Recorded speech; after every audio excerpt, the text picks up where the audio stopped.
Brought to you by Penguin.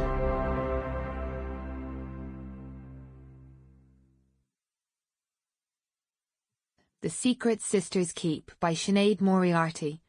Read by Karen Cogan, Emma Lowe and Alison Mckenna.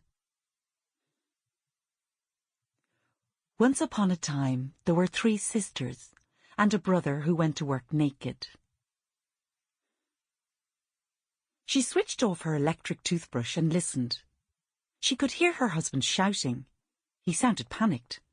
Oh, my God, they were being robbed. She looked around the bathroom for a weapon. The only thing she could see was the toilet brush. She crept over to the door, opened it slowly, and jumped out, shouting, "Leave him alone!" Instead of coming face to face with the balaclava-wearing thief, Anne found herself in front of a naked woman. She stared over at George, who was sitting bolt upright in bed, eyes wide with shock. The young woman let out a blood-curdling scream. "What the hell is going on?" Anne shrieked. "For the love of God, will you get her a towel or something?" George hissed. "Who is she?" Anne snapped. "I've no bloody idea. I woke up and found her stumbling around at the end of the bed." The bedroom door burst open, and their son, Gavin, charged in, naked and dishevelled. "Shit!" he exclaimed, rushing to the woman. "She was looking for the loo." "Sorry," the girl said, trying desperately to cover her breasts and nether regions with her hands. "No problem. Easy mistake to make," George said.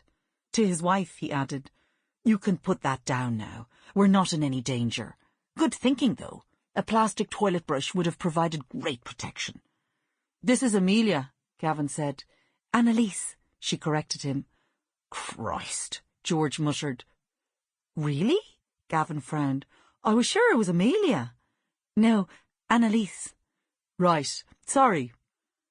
"When you 2 have finished having your little catch-up, perhaps you might consider putting some bloody clothes on," Anne suggested.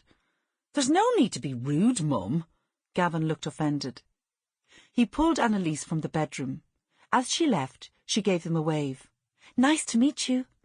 "You too," George smiled. As they watched the naked lovebird scamper across the landing, Anne turned to her husband.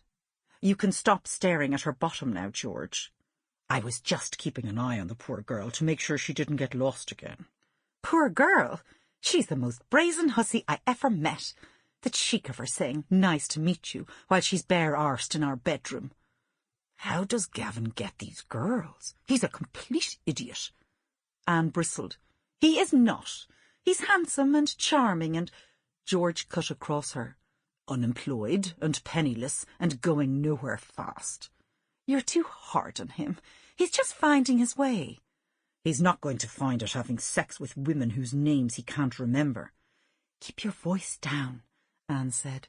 "The poor boy hasn't figured out what his path in life is yet." "How long is it going to take? He left university 5 years ago." "He'll get there soon enough." "You have him ruined," George muttered. "Spoilt rotten. The girls were never this lazy. It's ridiculous. I was running my own company at his age." "These are different times." "His sisters all had jobs at his age too," George pointed out.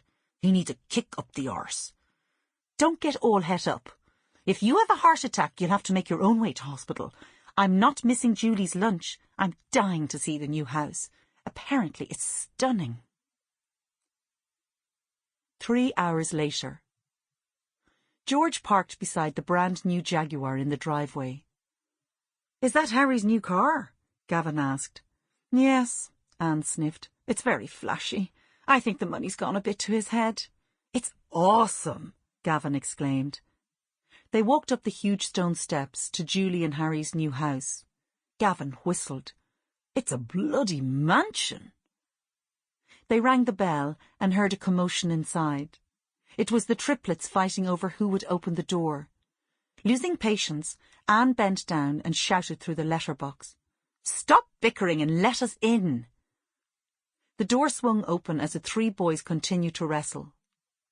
While Gavin and his father tried to prise them apart, Anne stepped over them and walked into the vast kitchen where her 3 daughters were sitting up at the marble counter. Sample complete. Ready to continue?